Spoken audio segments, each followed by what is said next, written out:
حدیث میں آتا ہے، ارشاد ہے مدنی کریم صلی اللہ علیہ وسلم کا کہ بعض لوگ اللہ کی زمین پہ چلتے ہیں، بعض لوگ اللہ کی زمین پہ چلتے ہیں اور زمین اللہ سے یہ اجازت مانگتی ہے، پروردگار اگر اجازت ہو میں اس کو نگل جاؤں، میں نہیں چاہتی کہ اس کے منحوس قدم مجھ پہ پڑتے رہیں، اجازت ملے میں اس کو لقمہ بنا کر کے نگل جاؤں، اس کو زمین کی تہ میں لے آؤں۔ اور ایک اور ارشاد ہے حضور کریم صلی اللہ علیہ وسلم کا، یوں فرمایا کہ جب قوم کے اندر 3 چیزیں ہو جائیں، جب کسی قوم میں 3 عادتیں، 3 خصلتیں، 3 برائیاں پیدا ہو جائیں تو سرکار مدینہ صلی اللہ علیہ وسلم نے فرمایا وہ قوم پھر زمین کے اوپر بسنے کے لائق نہیں رہتی، اس قوم کو زمین کے اندر غرق ہو جانا چاہیے۔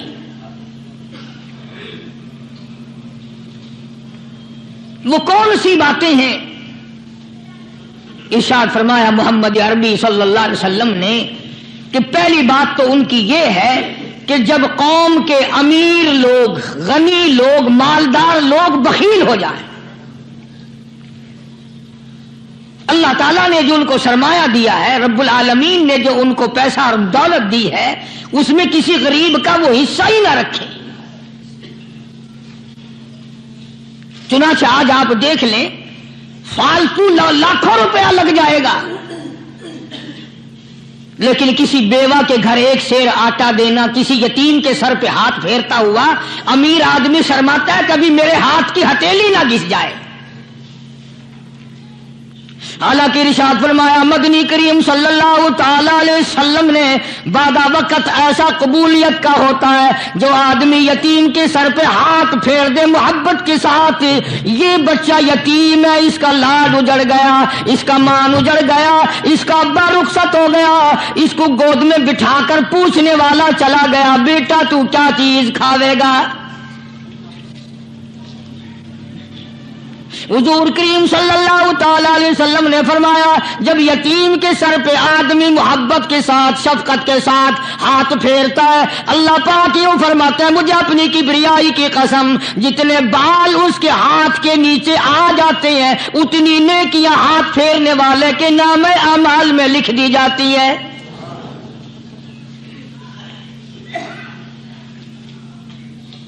مگر ہمارے یہاں دستور نہیں، غریب کو مارو اور نیچا کرو اسے۔ جناب مدنی کریم صلی اللہ تعالی علیہ وسلم تشریف لے جا رہے ہیں، راستے میں کچھ بچوں کو کھیلتے ہوئے آپ نے دیکھ لیا، بڑے خوشی سے چھلانگے لگا رہے ہیں، بچے کھیل رہے ہیں، ایک بچہ دیوار کے ساتھ بالکل مونچھا غمزدہ پریشان کھڑا ہے۔ حضور کریم صلی اللہ تعالی علیہ وسلم کی نگاہ مبارک اس بچے پہ پڑ گئی، آپ نے قریب تشریف لا کر اس سے پوچھا او بچے، سارے بچے کھیل رہے ہیں تو کیوں نہیں کھیلتا؟ کہنے لگا میرا کھلانے والا دنیا سے چلا گیا، کیسے کھیلوں؟ ابا نہیں، اماں نہیں، ہر وقت پریشان رہتا ہوں، لوگوں کے دروازوں پہ چوکھٹوں پہ دھکے کھاتا ہوں۔ آپ مدنی کریم صلی اللہ تعالی علیہ وسلم نے رحمت والے ہاتھ سے اس یتیم کی انگلی پکڑی اور اپنی ساتھ پیار کرتے ہوئے تشریف لے آئے، فرمایا جناب عائشہ صدیقہ رضی اللہ تعالی عنہا سے اللہ والی آج اللہ پاک نے تجھے بڑی غنیمت بخشی ہے، بڑی دولت دی ہے، عید کا دن ہے، میں عید کی نماز کے لیے جا رہا تھا، بچے سارے خوشیاں منا رہے تھے، یہ بچہ دیکھا میں نے بڑا غمزدہ کھڑا تھا، بڑا پریشان کھڑا تھا، اب میں نے اس سے پوچھا آج عید کا دن ہے تو خوشی کیوں نہیں مناتا؟ بچہ نے جواب دیا میری خوشی منانے والے دونوں ہی چلے گئے۔